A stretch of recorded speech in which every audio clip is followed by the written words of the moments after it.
On va reparler ensemble de cette coalition de volontaires. Emmanuel Macron qui a annoncé que les Européens sont prêts à déployer des troupes en Ukraine. Objectif évidemment à garantir la sécurité de Kiev après la guerre. C'est une avancée majeure vers l'Europe de la défense. Ah oui, enfin les choses bougent. C'est un réveil européen, du moins.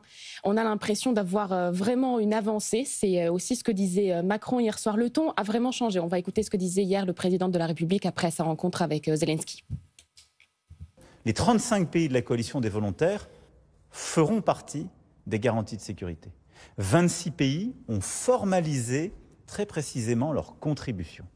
Et donc le document que nous avons aujourd'hui, c'est un document de planification militaire où ces 26 chefs d'état-major, puis ministres de la Défense et chefs d'État et de gouvernement ont confirmé ce qu'ils étaient prêts à faire, chacun dans leur capacité, en étant en complémentarité. Le jour où le conflit s'arrête, les garanties de sécurité se déploient. Là, le ton est beaucoup plus ferme. Il parle de planification militaire commune. Vous imaginez ça, il y a seulement un an, c'était absolument inenvisageable. On a vraiment l'impression que les choses commencent à changer du côté européen. Alors, est-ce qu'ils ont réussi à se mettre d'accord, les Européens? Complètement d'accord, non, hein, c'est impossible. Mais il y a évidemment une volonté politique. Ils sont déjà d'accord sur le principe. Il faut soutenir l'Ukraine. On est prêt à le faire dès aujourd'hui, dès le jour où le cessez-le-feu sera appliqué. Il y a quelques différends qui concernent notamment l'envoi des troupes au sol. Il y a des pays qui sont prêts à le faire. La France en fait partie. Il y a des pays qui, pour l'instant, refusent catégoriquement. L'Allemagne et l'Italie, par exemple. Mais vous avez vu, Macron le dit, chacun va faire un peu comme il peut pour composer aussi avec les opinions publiques de chaque pays. Et puis surtout, ça traduit en réalité une volonté politique d'une réalité militaire qui existe déjà. Ça fait déjà plusieurs semaines, plusieurs mois que l'aide fournie par les Européens à Kiev dépasse celle fournie par les Américains. Donc ça fait déjà quelques semaines que les Européens ont pris le lead réellement militaire sur le terrain sur cette question. C'était à la demande des Américains. Du coup, ils sont satisfaits.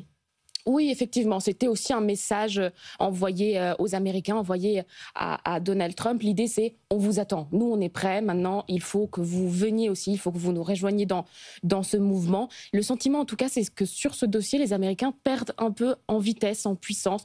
Donald Trump refuse de l'entendre. Il s'est fâché l'autre jour avec un journaliste qui laissait entendre qu'il ne fait pas suffisamment de pression sur Vladimir Poutine, qu'il n'arrive pas à faire ce qu'il voulait. Voilà, Donald Trump s'est fâché. Il a dit non, absolument pas. Moi, je mets suffisamment de pression, je fais des menaces, je fais des sanctions. Donc effectivement, on va lui tordre le bras, on va y arriver. Ce qui est sûr, c'est que Trump n'a pas du tout intérêt à lâcher sur ce dossier parce qu'il va laisser la place aux Européens, c'est contre son intérêt, et parce que ça fait partie de ses promesses de campagne. Vous vous rappelez, il disait qu'il allait résoudre ce conflit en 24 heures. Bon, ce n'est pas le cas. Lui, il a déjà résolu 7 guerres, selon lui. Il a déjà mis fin à 7 conflits. Il lui manque le 8e pour arriver à son Nobel de la paix. Le problème, Annalisa, c'est que Vladimir Poutine, il n'a pas l'air très enclin à vouloir arrêter la guerre. Non, et en effet, on peut dire qu'on est prêt, nous, à agir après la fin de la guerre, mais il faut effectivement que les Russes arrêtent les combats. Pour l'instant, la réponse qu'on a du côté du Kremlin, c'est une fin de non-recevoir. Absolument pas. Le Kremlin n'a pas l'intention de discuter d'une intervention étrangère en Ukraine. C'est absolument inacceptable. Et selon Maria Zakharova, qui est la porte-parole du ministère des Affaires étrangères, eh bien, ça serait pas des garanties de sécurité, ça serait des garanties d'insécurité pour l'Ukraine, d'avoir une présence militaire occidentale, européenne sur le sol ukrainien, en tout cas.